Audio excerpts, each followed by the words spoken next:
नमस्कार, welcome to आपका अपना चैनल आर के गुरु। तो आज हम अपना करने वाले हैं नया टॉपिक जिसका नाम क्या है, oogenesis। हमने पिछले वाले लेक्चर में अपना स्पर्मेटोजेनेसिस यानी कि स्पर्म बनाने की विधि को कंप्लीट किया था। तो अब हम अपने ये वाले लेक्चर में oogenesis का प्रोसेस स्टार्ट करेंगे, यानी कि हम अपना ओवा या फिर हम जिसे क्या कहते हैं एग बोलते हैं, तो ओवा या फिर एग बनाने की विधि को अब हम यहाँ प्रारंभ करेंगे, जिसको हम किस नाम से जानते हैं, oogenesis के नाम से जानते हैं। किस नाम से जानते हैं?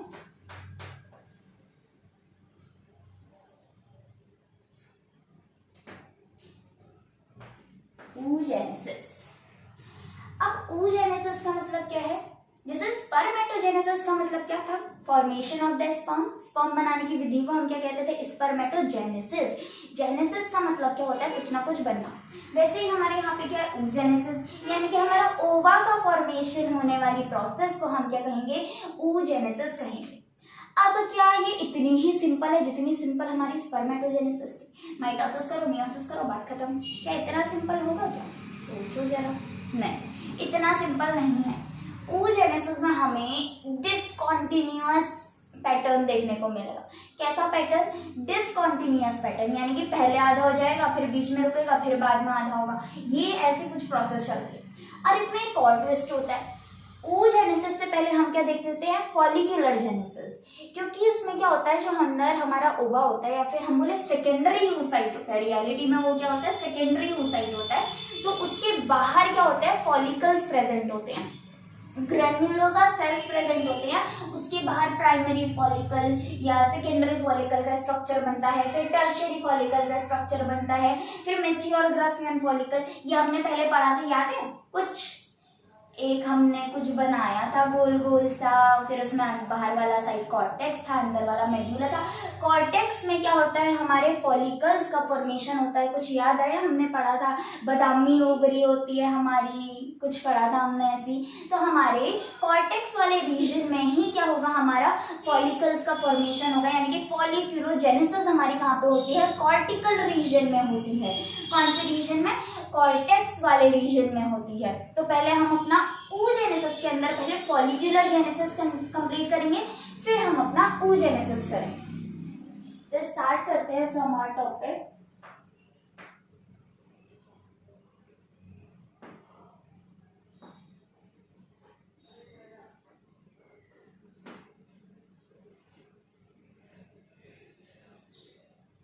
तो अंदर हमारा प्रेजेंट होता है यहाँ पर, What is this? This is my primary oocyte। ये क्या है, मेरा प्राइमरी oocyte है। ये क्या है मेरा? ये मेरा है प्राइमरी oocyte। प्राइमरी मतलब एक, सेकेंडरी मतलब दो, टर्शियरी मतलब तीन, क्वाटरनरी मतलब चार। याद रखेंगे, प्राइमरी मतलब एक, याद रखना है। ऐसा नहीं कि मैं यहाँ पे बता रही हूँ फिर भूल गए। प्राइमरी मतलब एक, सेकेंडरी मतलब दो, टर्शियरी मतलब तीन और क्वाटरनरी मतलब चार। ये भी आपको याद रखना, जैसे आपने मोनोडाइड्रा याद किया था वैसे ये भी याद रखना। ये मेरा क्या है, प्राइमरी oocyte है, यानी कि एक। प्राइमरी मतलब वन, ऐसे याद रखना। प्राइमरी oocyte, इसके बाहर प्रेजेंट होते हैं मेरे बहुत सारे ग्रेन्युलोसा सेल्स। क्या प्रेजेंट होते हैं?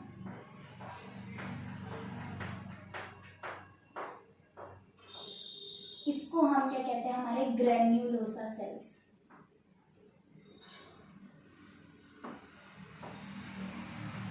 क्या बोलते हैं, ग्रेन्युलोसा सेल्स बोलते हैं। और ये पूरे स्ट्रक्चर को हम क्या कहते हैं, हमारा प्राइमरी फॉलिकल। तो प्राइमरी फॉलिकल के अंदर कौन सा oocyte होता है? प्राइमरी oocyte होता है, सेकेंडरी oocyte होता है, टर्शियरी होता है या फिर क्वाटरनरी होता है। तो आपका आंसर क्या होगा, प्राइमरी oocyte प्रेजेंट होता है किसके अंदर, प्राइमरी फॉलिकल के अंदर। तो this is the structure of my primary follicle. This is my primary follicle. अब प्राइमरी फॉलिकल से क्या बनेगा, मेरा सेकेंडरी फॉलिकल बनेगा। क्या बनेगा, सेकेंडरी फॉलिकल बनेगा। तो सेकेंडरी फॉलिकल भी हम यहाँ पे बनाएंगे ऐसा कुछ, और इसके बाहर भी क्या प्रेजेंट होंगे, मेरे ग्रेन्युलोसा सेल्स की लेयर और बढ़ जाएगी।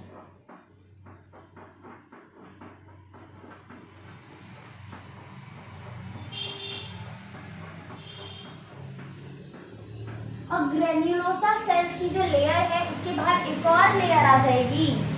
कौन सी लेयर आ जाएगी? एक और लेयर आ जाएगी।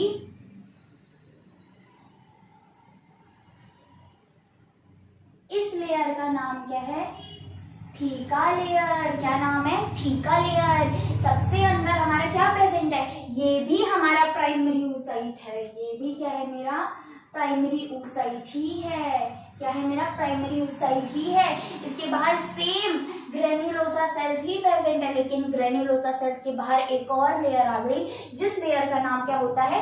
Theca layer. क्या लेयर का नाम है?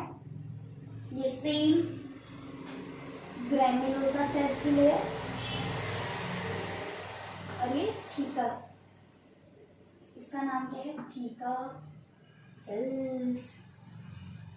और ये क्या है मेरे? Granulosa cells, and this whole structure is known as secondary follicle। ये हमारा क्या था? प्राइमरी फॉलिकल, जिसके अंदर प्राइमरी oocyte प्रेजेंट था। ये क्या है मेरा? सेकेंडरी फॉलिकल, जिसके अंदर अगेन प्राइमरी oocyte ही प्रेजेंट है। What is this? This is my secondary follicle। Primary follicle के अंदर भी प्राइमरी oocyte, सेकेंडरी फॉलिकल के अंदर भी प्राइमरी oocyte ही प्रेजेंट होगा। ये चीज आपको गांठ बांध लेनी है। क्या करनी है? गांठ बांध लेनी है। अब इस सेकेंडरी फॉलिकल से क्या बनकर के आएगा मेरा? फाइनली टर्शियरी फॉलिकल बनेगा, जिससे हमारा मैच्योर ग्राफियन फॉलिकल बनकर के आता है। क्या बन के आता है मेरा? Mature Graafian follicle. तो ये रहा मेरा टर्शियरी फॉलिकल।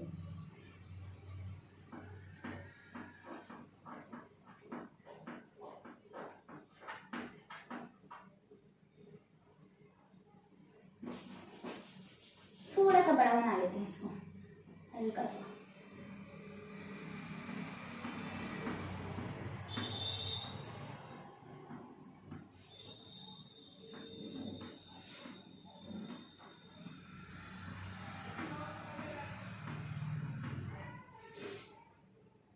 ये क्या है मेरा? अंदर oocyte प्रेजेंट है, बाहर पे ग्रेन्युलोसा सेल्स की और लेयर बन जाती है।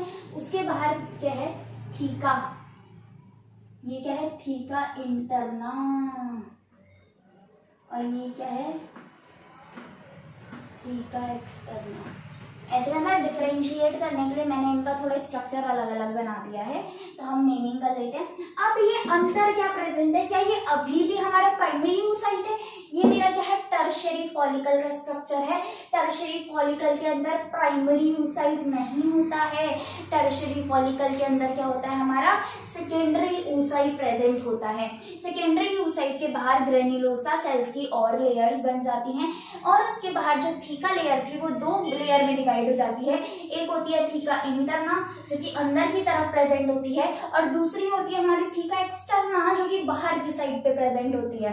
और इसमें एक कैविटी भी आ जाती है, जिसको हम क्या कहते हैं? फ्लूइड फिल्ड कैविटी, जिसका नाम क्या होता है? एंट्रम नाम होता है। क्या नाम होता है? एंट्रम। तो हम यहाँ पे अपना एक एंट्रम भी बना लेते हैं। क्या है ये? Antrum. Antrum is a fluid filled cavity present in the structure of tertiary follicle। ठीक, कौन से फॉलिकल में? टर्शियरी फॉलिकल में। बाकी के अंदर के तो सेम ही होंगे। ये बाहर पे दो लेयर हो जाती हैं, इसके बाहर एक्चुअली एक और लेयर आ जाती है, जोना पेल्यूसिडा, ZP भी आ जाती है। बना लेंगे? बना लेते हैं। इसके बाहर एक और लेयर आ जाती है। इस लेयर का नाम क्या होता है? जोना pellucida.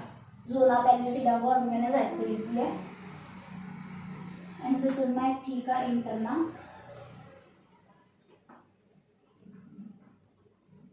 And this is my theca externa.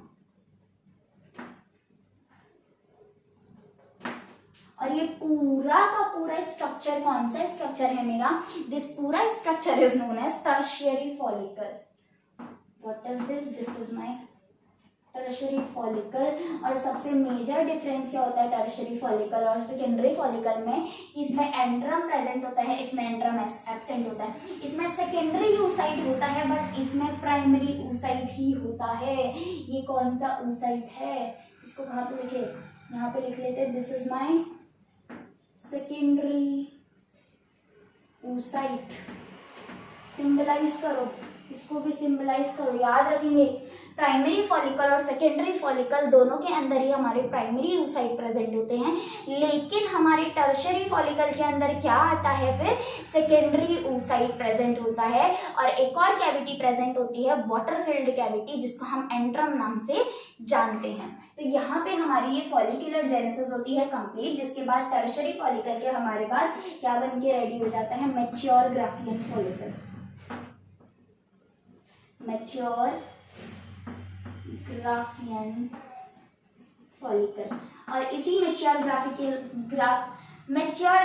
Follicle के अंदर सेकेंडरी oocyte होता है जो कि ब्रस्ट करता है, तो हमारा ओवा नहीं निकलता उधर से, क्या रिलीज होता है, हमारा सेकेंडरी oocyte रिलीज होता है, जो कि स्पर्म के साथ, ये मेरा सेकेंडरी oocyte है, ये मेरा स्पर्म है, स्पर्म आ रहे हैं और सेकेंडरी oocyte है, दोनों क्या करते हैं, फर्टिलाइजेशन करते हैं। ओवा और स्पर्म कभी मिल करके फर्टिलाइजेशन नहीं करते हैं, एनसीईआरटी में लिखा है बट वो रॉन्ग है। क्या होता है कि हमारा जो सेकेंडरी oocyte होता है वो फर्टिलाइजेशन करता है स्पर्म के साथ। आई थिंक इसका करेक्शन हो चुका है कि सेकेंडरी oocyte ही फर्टिलाइजेशन में पार्टिसिपेट लेता है, जो कि स्पर्म के साथ फर्टिलाइजेशन करता है। और बाद में जब फर्टिलाइजेशन हो जाता है, यानी कि जब स्पर्म का कनेक्शन हो जाता है उस सेकेंडरी oocyte से, उसके बाद ओवा यानी कि ओवम यानी कि एग का स्ट्रक्चर बन करके हमारे पास आता है। जब फाइनली स्पर्म से अटैचमेंट हो जाती है, उसके बाद उसको हम क्या कहते हैं, ओवा नाम से जानते हैं। किस नाम से, ओवा नाम से जानते हैं। तो यहाँ पे हमारी पूरी फॉलिकुलोजेनेसिस कंप्लीट हुई। लास्ट में हमने क्या बना दिया, अपना मैच्योर ग्राफियन फॉलिकल बना दिया, जिससे हमारे सेकेंडरी oocyte क्या होता है, बाहर आ जाता है। तो अब हम फाइनली अपनी एक प्रोसेस को स्टार्ट कर सकते हैं, जिसका नाम क्या है, oogenesis का। अब हम अपनी शुरुआत कर सकते हैं। तो मैंने आपको बताया कि oogenesis क्या होता है, जेनेसिस यानी कि बनना, ओवम के बनने की फॉर्मेशन को हम oogenesis कहते हैं। फाइनली लेकिन हमारा जो होता है सेकेंडरी oocyte ही फर्टिलाइज करता है। याद रखेंगे इस बात को, गांठ बांध लो, बिल्कुल सेट कर लो इधर पे कि सेकेंडरी oocyte के साथ ही फर्टिलाइजेशन प्रोसेस होती है। तो ये क्या हमारा oogenesis का प्रोसेस है।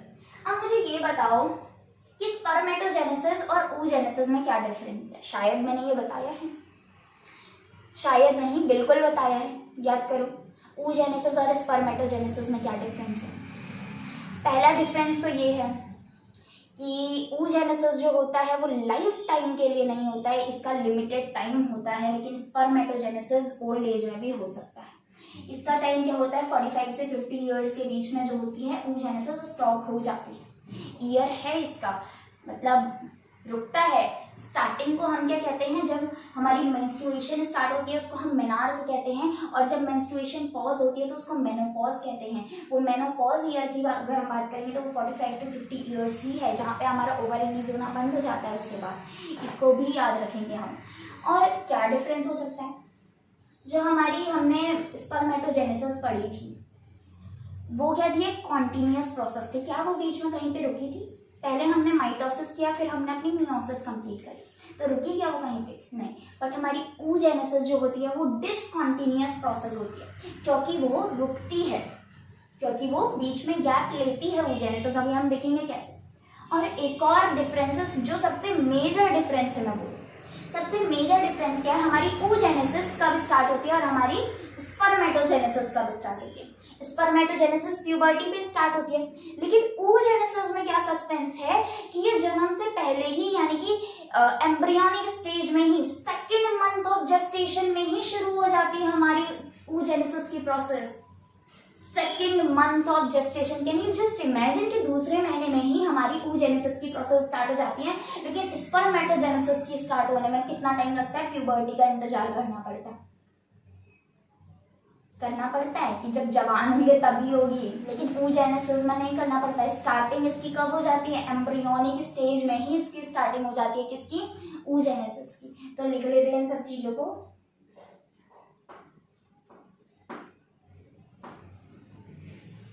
सेकेंड मंथ ऑफ जेस्टेशन में ही शुरुआत हो जाती है, यानी कि एम्ब्रियोनिक स्टेज में।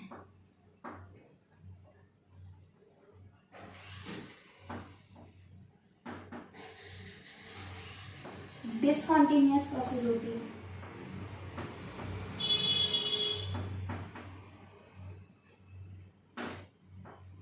एज लिमिट भी होती है 45 से 50 ईयर्स। कितनी होती है? 45 से 50 ईयर्स। तो oogenesis क्या होती है? The formation, the process of formation of ओवा। यहाँ डेफिनेशन भी लिखी लेते हैं फिर। The process of formation of ova is known as oogenesis. The process of formation of ova is known as oogenesis. तब हम अपनी oogenesis की प्रोसेस को यहाँ पे बना लेते हैं। शुरुआत कर लेते हैं प्यारे से टॉपिक की जिसका नाम है हमारा oogenesis का प्रोसेस। यहाँ पे शुरू करते हैं, पूरे बोर्ड में यहाँ तक कवर करते हैं, फिर बाकी के टॉपिक फर्दर नीचे लिख लेंगे। ठीक, अच्छे से समझेंगे oogenesis का प्रोसेस।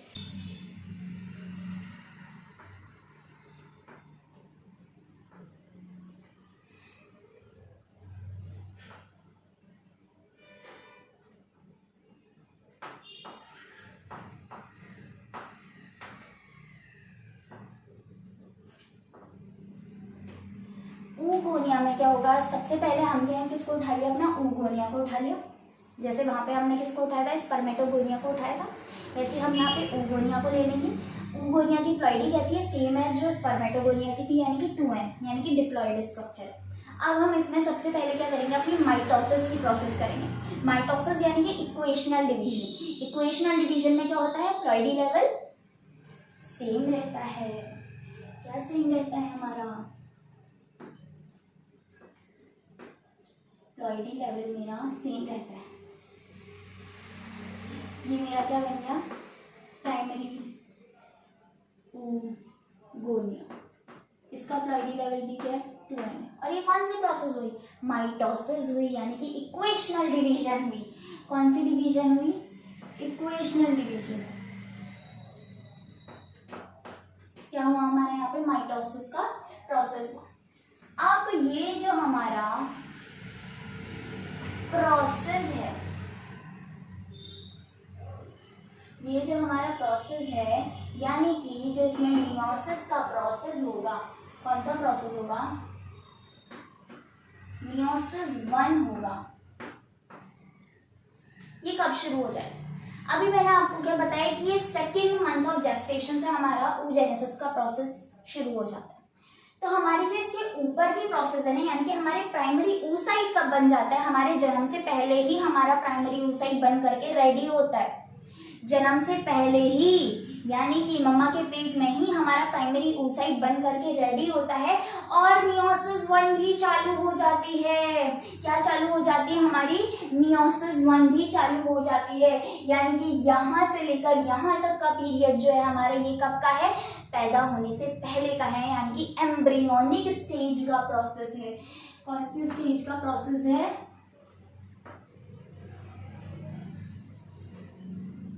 एम्ब्रियोनिक स्टेज का प्रोसेस है। अब क्या होगा हमारा? इसमें मियोसिस 1, यानी कि ये कौन सा पीरियड है हमारा? ये हमारा चाइल्डहुड का पीरियड है। कौन सा है? चाइल्डहुड।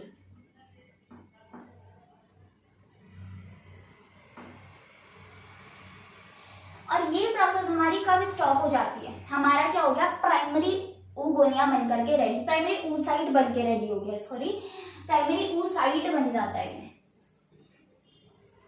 प्राइमरी oocyte बन के रेडी हो गया हमारा 2n स्ट्रक्चर। अब ये प्राइमरी oocyte बनने के बाद प्रोफेज 1 में ये प्रोसेस जो होती है स्टॉप हो जाती है। किसमें? प्रोफेज 1 में ये प्रोसेस हमारी प्राइमरी oocyte बनने के बाद ये प्रोसेस हमारी क्या हो गई? स्टॉप हो गई। किसमें स्टॉप हुई? हमारी प्रोफेज 1 में। ये तो पढ़ा था ना हमने, G1, S, G2, M के अंदर फर्दर 4 डिवीजन थे। PM8 क्या था? Prophase, metaphase, anaphase, telophase.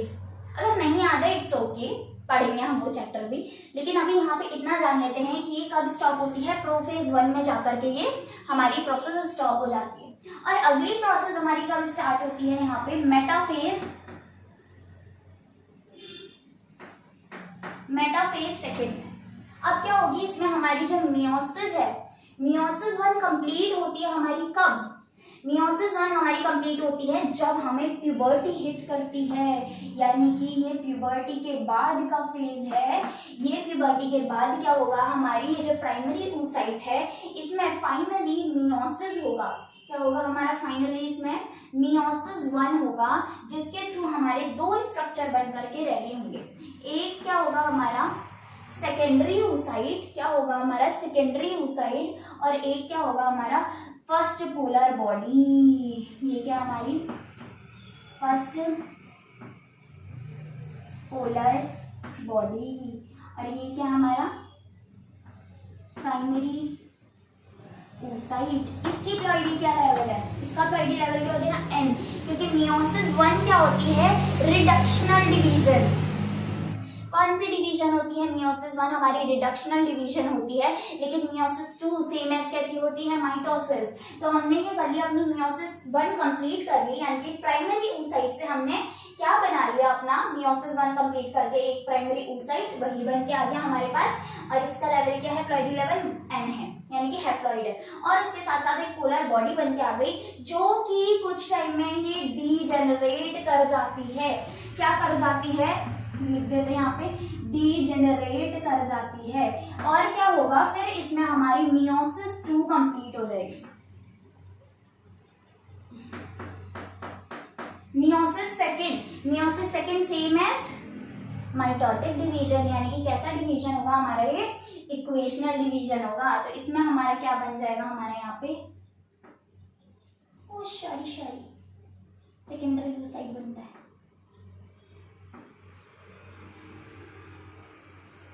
तो हमारे यहाँ पे सेकेंडरी oocyte, जिसको एनसीईआरटी ने क्या लिखा है, ओवा या फिर एग लिखा है, लेकिन इसे ओवा और एग हम नहीं बोलते हैं, अभी हम इसे ओवा और एग नहीं बोलते हैं। और ये हमारी सेकेंड पोलर बॉडी बन करके रेडी होगी। क्या बन गई हमारे यहाँ पे, सेकेंड पोलर बॉडी बन गई। अब जब इस सेकेंडरी oocyte में स्पर्म आएगा, तब इसको हम फाइनली क्या कहेंगे, ओवा कहेंगे या फिर एग कहेंगे, जब इसमें ये वाली प्रोसेस होगी तब। तो एक बार इस पूरी प्रोसेस को वापस से रिवाइज करते हैं अच्छे से। तो सबसे पहले हमारे पास क्या आया, oogonia आया। oogonia का प्लॉइडी लेवल क्या है हमारा, 2n है। क्या है, डिप्लॉइड स्ट्रक्चर। इसमें हमने माइटोसिस करी, माइटोसिस यानी कि इक्वेशनल डिवीजन, यानी कि प्लॉइडी लेवल हमारा सेम रहेगा। तो इससे हमारा क्या बन गया है, हमारा प्राइमरी oocyte बन गया है, जिसका प्लॉइडी लेवल सेम रहा 2n। और यहाँ पे क्या बन गया हमारा, एक और। तो हमारा प्राइमरी oocyte से कितने सेकेंडरी oocyte या फिर मैं बोलूँ ओवा बन करके रेडी होगा। तो एक प्राइमरी oocyte से हमारा एक ही सेकेंडरी oocyte बन के रेडी होगा। लेकिन हमने स्पर्मेटोजेनेसिस में क्या देखा था, एक प्राइमरी स्पर्मेटोसाइट से हमारे चार स्पर्म्स बन करके रेडी हुए थे, और यहाँ पे एक प्राइमरी oocyte से हमारा सिर्फ एक ही ओवा बन के रेडी होगा। कितना ओवा, सिर्फ एक ही ओवा बन के रेडी होगा। तो यहाँ पे हमारी प्रोफेज 1 में ये जो प्रोसेस होती है ये पॉज हो जाती है, रुक जाती है। तो चाइल्डहुड तक ये ऐसी चलती है। तो जब हमें प्यूबर्टी हिट करती है उस टाइम पे हमारी मियोसिस 1 कंप्लीट होकर के सेकेंडरी oocyte बनाएगा और फर्स्ट पोलर बॉडी बनाएगा। फर्स्ट पोलर बॉडी थोड़े टाइम बाद डीजेनरेट कर जाती है, और सेकेंडरी oocyte जो होता है मियोसिस 2 कंप्लीट करता है अपना। मियोसिस 2 कंप्लीट करने के बाद वो अपना सेकेंडरी oocyte और सेकेंड पोलर बॉडी बनाता है। ये भी कुछ टाइम बाद क्या कर जाएगी, डीजेनरेट कर जाएगी, और फाइनली हमारे पास क्या बन करके आएगा, हमारा सेकेंडरी oocyte बनेगा, जो कि उस मैच्योर ग्राफियन फॉलिकल, इस मैच्योर ग्राफियन फॉलिकल के अंदर प्रेजेंट था, जो ब्रस्ट होता है, जो बाहर निकलता है और जो स्पर्म के साथ फर्टिलाइजेशन की प्रोसेस करता है। इतना समझ गए। तो कौन करेगा हमारी फर्टिलाइजेशन की प्रोसेस, यहाँ पे सेकेंडरी oocyte परफॉर्म करता है, not your egg, not your ओवा। बहुत जगह पे गलत बताते हैं, सेकेंडरी oocyte ही करता है। तो अब हम इसके थोड़ा बारे में और जान लेते हैं, फर्दर थोड़ी सी जानकारी रखते हैं। पहली जानकारी हमारी जैसा हमने देखा था कि स्पर्म कितने थे हमारे पास, 200 से 300 मिलियन स्पर्म्स, कितने, 200 से 300 मिलियन स्पर्म्स, जिसमें से 60% ऐसे स्पर्म होने चाहिए जिनका परफेक्ट शेप एंड साइज हो, यानी कि दिखने में सुंदर होने चाहिए, अच्छे होने चाहिए, परफेक्ट होने चाहिए, और उसी 60% का 40% ऐसे होने चाहिए जिनके पास विगरस मोटिलिटी हो। क्या हो, विगरस मोटिलिटी हो। तो वैसे कुछ oogenesis में, oogonia में भी होता होगा, ऐसे कुछ ओवा भी होंगे। तो पहले हमारे चाइल्ड से पहले कितने प्रेजेंट थे, चाइल्ड के बाद कितने ओवा थे, और अब कितने बचते हैं, ये सब कुछ हम देख लेते हैं। तो हम अपने ओवा के बारे में थोड़ा जानते हैं, यानी कि हमारे सेकेंडरी oocyte के बारे में जानते हैं। किसके बारे में, मेनली हम सेकेंडरी oocyte के बारे में ही देख रहे हैं, लेकिन कहीं कहीं पे एनसीईआरटी में ओवा रिटर्न है, तो याद रखेंगे कि वो ओवा सेकेंडरी oocyte को ही कहना चाह रहे हैं।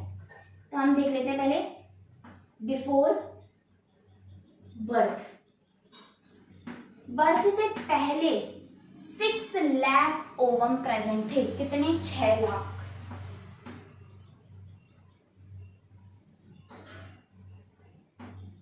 कितने प्रेजेंट थे, 6 लाख प्रेजेंट थे। और फिर चाइल्डहुड में, यानी कि हमारे पैदा होने के बाद कितने बचते हैं हमारे पास,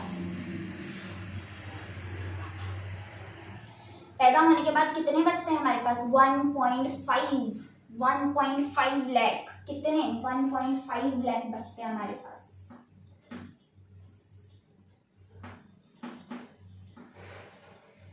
और जब अब प्यूबर्टी आ जाती है, क्या आ जाती है, प्यूबर्टी आ जाती है, फिर कितने बचते हैं, फिर तो सिर्फ और सिर्फ 60K to 80K he present होते हैं। के 60,000 से 80,000 ही प्रेजेंट होते हैं। कब, आफ्टर प्यूबर्टी, जब हमको प्यूबर्टी हिट करती है उस टाइम पर कितने बचते हैं, 60,000 से लेकर 80,000। के का मतलब क्या है, बहुत लोगों को यही नहीं पता होगा, वैसे तो जेनजी जमाना चल रहा है तो सबको पता ही होगा के का मतलब 1000 है। तो 60,000 से 80,000 ओवा ही बचते हैं। तो समझ पा रहे हो, इसलिए वहां पे प्राइमरी स्पर्मेटोसाइट से 4 स्पर्म बन के रेडी हो रहे थे, और यहाँ पे एक oocyte से, एक प्राइमरी oocyte से कितना बन रहा है, एक ही ओवा बन रहा है। यही है फिर फाइनली 60 से 80,000 ओवम ही बनते हैं हमारे, कितने, 60 से 80,000 ओवम। यानी कि आप ये मानो कि एक साल के अंदर हमारे ईयरली अगर हम बात करें 14 ईयर्स से 15 से ऐसे हमारे शुरू हो जाता है मेंस्ट्रुएशन साइकिल, और 45 तक का चलता है, यानी कि हमारे टोटल कितने चलते होंगे,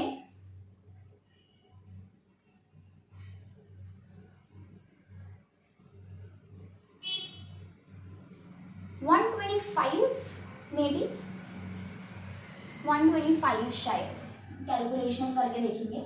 तो यहाँ पे देखते हैं हम कितने होते हैं, 60,000 से लेकर 80,000। तो अभी जो मैं आपको बता रही थी कि 14 से शुरू होते हैं और कहाँ तक के चलते हैं, 45 से 50 ईयर्स तक का तो चलता है, यानी कि एज लिमिट तो होता ही है।